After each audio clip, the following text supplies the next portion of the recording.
दोस्तों नमस्कार। जिस तरह से अमेरिकन राष्ट्रपति ने पूरी दुनिया में हर प्रोडक्ट पर टैरिफ बढ़ा दिया है, कहीं ऐसा तो नहीं कि अमेरिका के जो राष्ट्रपति हैं, उनके जो एडवाइजर्स हैं, उनसे कोई बहुत बड़ी चूक हो गई। मैं ये दोस्तों क्यों कह रहा हूं? क्योंकि कुछ डेटा मैं आपके सामने लेके आया हूं।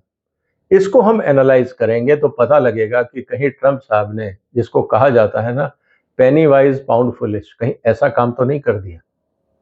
अगर हम ध्यान से देखें, अमेरिका के पूरे ट्रेड सिस्टम को अगर एनालाइज करें, अगर पूरे दुनिया के अगर ट्रेड को आप एनालाइज करते हैं तो वो करीब 99 चैप्टर्स हैं।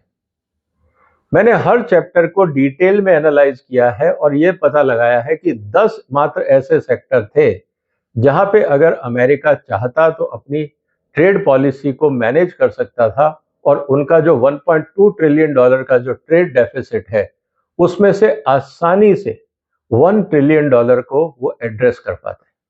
और फिर बाकी जो 80 क्षेत्र हैं जिनमें थोड़ा बहुत ट्रेड डेफिसिट है, वो लोकल इंडस्ट्री को इंसेंटिवाइज करके धीरे धीरे वहां पे भी वो अपना जो डोमेस्टिक कॉम्पिटिटिवनेस है उसको इंप्रूव कर सकते थे, लेकिन शायद वो चूक गए। अब वो कौन से सेक्टर हैं जो अमेरिका के लिए सबसे ज्यादा बोझा बने हुए हैं ट्रेड डेफिसिट के लिए, और उसकी मजबूरियां क्या है, उसको थोड़ा सा हम समझेंगे। इसलिए इस वीडियो को अंत तक देखिएगा। इसमें करीब 10 सेक्टर है जिसकी मैं चर्चा करूंगा, एनालाइज करूंगा कि कितना इंपोर्ट होता है, एक्सपोर्ट होता है, डेफिसिट क्या और वो सेक्टर क्या है, ताकि आप उसकी डिटेल को समझ सकें। इसलिए इस चैनल को सब्सक्राइब करिए, सपोर्ट करिए, क्योंकि इसी तरह के सेक्टर बाय सेक्टर एनालिसिस मैं आपके सामने रखूंगा। अब रही बात सबसे महत्वपूर्ण सेक्टर जो अमेरिका के लिए ट्रेड डेफिसिट क्रिएट कर रहा है, आउट ऑफ 1.2 ट्रिलियन डॉलर, जिसमें 200 या 280 बिलियन डॉलर के आसपास, तो एकमात्र ये सेक्टर है nuclear reactors, boilers, machinery, mechanical appliances and parts दे रहा। अब दोस्तों ये जितनी भी चीजें हैं ये सब इंडस्ट्रियल प्रोडक्ट्स हैं, ये कंज्यूमर प्रोडक्ट्स नहीं है। कंज्यूमर प्रोडक्ट्स नहीं होने के कारण इसका मतलब ये है कि यहाँ पे बहुत सारा स्पेशलाइजेशन है, टेक्नोलॉजीज है, और ये दो बड़ी कंपनियां खरीदारी करती हैं, ये आप और हम घर में नहीं खरीदते हैं। इसका मतलब ये है कि अगर हम देखें, अमेरिका करीब 252 बिलियन डॉलर का एक्सपोर्ट करता है और 531 बिलियन डॉलर का इंपोर्ट करता है। अब इतना इंपोर्ट करने की जरूरत क्यों पड़ी? इसके दो या तीन ही कारण हैं। एक तो वो प्रोडक्ट बहुत सस्ते हैं डोमेस्टिक इंडस्ट्री से।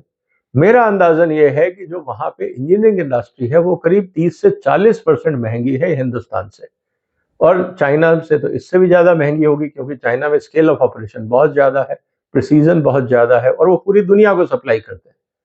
तो अगर डोमेस्टिक इंडस्ट्री का कॉस्ट ऑफ प्रोडक्शन और ये कैपिटल ये महंगा है, तो कंपनियां आयात करेंगी। अब प्रेसिडेंट ट्रंप को क्या चाहिए था कि सिर्फ इसी सेक्टर को टारगेट करते, लोकल इंडस्ट्री को इंसेंटिवाइज करते, टैक्स इंसेंटिव देते, यहाँ पे थोड़ा बहुत टैक्स बढ़ा देते, तो ये जो आपका 270 बिलियन डॉलर है, धीरे धीरे हर साल करीब 100 बिलियन डॉलर कम होकर 3 साल में ये एडजस्ट हो जाता, और हो सकता है कि अमेरिका एक्सपोर्ट भी करने लगता। ये एक ऑप्शन था। दूसरा जो सेक्टर है वो है 270 बिलियन डॉलर के आसपास, electrical machinery and equipments, parts thereof, sound recorders, reproducers, television etcetera. अब ये भी स्केल ऑफ ऑपरेशन है, ये कंज्यूमर गुड्स है। अब आपको पता है कि ये कंज्यूमर गुड्स जिस स्केल पे चाइना में बनते हैं, दुनिया में कहीं नहीं बनते।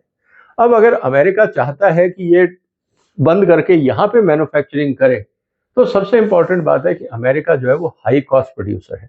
अगर इन्होंने अपने यहाँ पे कैपेसिटी इंस्टॉल कर भी ली, तो सबसे बड़ा सवाल ये है कि क्या ये एक्सपोर्ट कर पाएंगे, क्योंकि महंगे हैं, दुनिया नहीं लेगी। Competition between America and China, China will be cheaper, technology almost same है, ब्रांड ऑलमोस्ट सेम है। ऐसी स्थिति के अंदर जो अमेरिका की कंपनियां हैं वो अमेरिका के लिए ही बनाएंगी। आप ट्रेड डेफिसिट कुछ हद तक कम कर सकते थे, लेकिन जितनी वेराइटीज चाहिए और वेरिएट्स चाहिए हर प्रोडक्ट में कॉम्पिटिटिव होना, वो भी हाई कॉस्ट इकोनॉमी में, दुनिया की अगर बड़ी इकोनॉमी में देखें तो अमेरिका सबसे ज्यादा महंगी इकोनॉमी है अगर कॉस्ट ऑफ लिविंग की हम बात करते हैं। तो उस स्थिति के अंदर अगर हम देखते हैं तो ये आप थोड़ा बहुत कम कर सकते थे, 100 बिलियन डॉलर के आसपास, 150 के आसपास। सारा कम करना अमेरिकन इंडस्ट्री के लिए चैलेंजिंग होगा, क्योंकि कॉस्ट ऑफ प्रोडक्शन बहुत बढ़ जाएगी। एक और सेक्टर जो ट्रंप साहब को बहुत पसंद है वो है ट्रांसपोर्टेशन कार्स का $250 बिलियन के आसपास इंपोर्ट होता है। ये वास्तव में अमेरिकन इंडस्ट्री के पास काफी स्ट्रेंथ थी। ये वहां पे उसको इंसेंटिवाइज करते, कारों पे टैक्स लगाते तो ये सेक्टर रिवाइव हो जाता, क्योंकि जो एग्जिस्टिंग कैपेसिटी है वो अंडर यूटिलाइज्ड भी है, वर्कर्स भी हैं, स्किल भी है। यहाँ पे आसानी से अमेरिका कोप अप कर सकता था और एक्सपोर्ट भी कर सकता था। लेकिन जो स्थिति है इस समय, उससे मुझे लगता है कि इस सेक्टर को थोड़ा बहुत फायदा मिलेगा, लेकिन जिस तरह से कॉस्ट ऑफ प्रोडक्शन ज्यादा है तो लो कॉस्ट कारें अमेरिका में आती रहेंगी। इसके बाद हम जिस सेक्टर की बात कर रहे हैं यहाँ पे, वो आता है फिर बड़ा सेक्टर की मैं बात कर रहा हूँ, वो है, अगर आप ध्यान से देखें तो फिर furniture, bedding, mattresses, mattress support, cushion, ये प्योरली कंज्यूमर प्रोडक्ट है।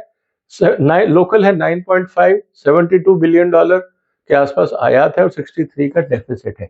अब ये कौन इंपोर्ट करता है? ये सारी अमेरिकन सुपरमार्केट्स इंपोर्ट करती हैं अमेरिकन कंज्यूमर्स को बेचने के लिए, क्योंकि उनको पता है कि चाइना में और दुनिया के बाकी देशों में अमेरिका से सस्ता है, तो वो सस्ता लाते हैं और अमेरिकन कंज्यूमर्स को देते हैं।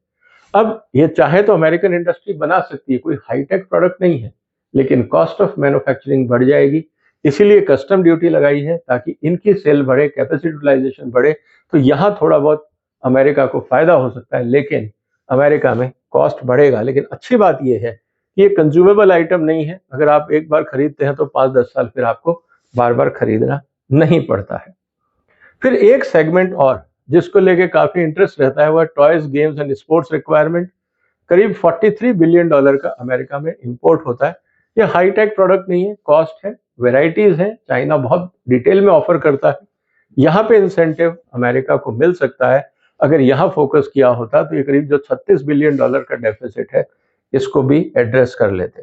और इसके अलावा जो इंपॉर्टेंट आइटम है वो है commodities not elsewhere classified, rare earth वगैरह जाके जो इंपॉर्टेंट है सेगमेंट्स हैं, वो करीब $48 बिलियन के आज अमेरिका आयात करता है, क्योंकि रेयर अर्थ और स्पेशलिटी मटेरियल अमेरिका के पास नहीं है। तो कहने का मतलब ये है कि अगर अमेरिका ने सिर्फ इन 10 क्षेत्रों में ध्यान दिया होता तो 1.3 ट्रिलियन का जो डेफिसिट है, आसानी से वो करीब $1 ट्रिलियन को यहाँ पे फोकस कर सकते थे। टोटल जो 99 सेगमेंट्स हैं, अगर हम ध्यान से देखें तो इसके अंदर आपको 10 पे फोकस करना चाहिए था, बाकी 90 सेक्टर ऐसे थे जो वक्त के साथ धीरे धीरे आपके इंसेंटिवाइजेशन से तैयार हो जाते, अमेरिका को आगे ले जाते, लेकिन इतना नी जर्क रिएक्शन देने की शायद जरूरत नहीं थी। अब सवाल इस बात का है कि नी जर्क रिएक्शन देने की जरूरत क्यों पड़ी? हो सकता है इसके पीछे कोई और पॉलिटिक्स हो।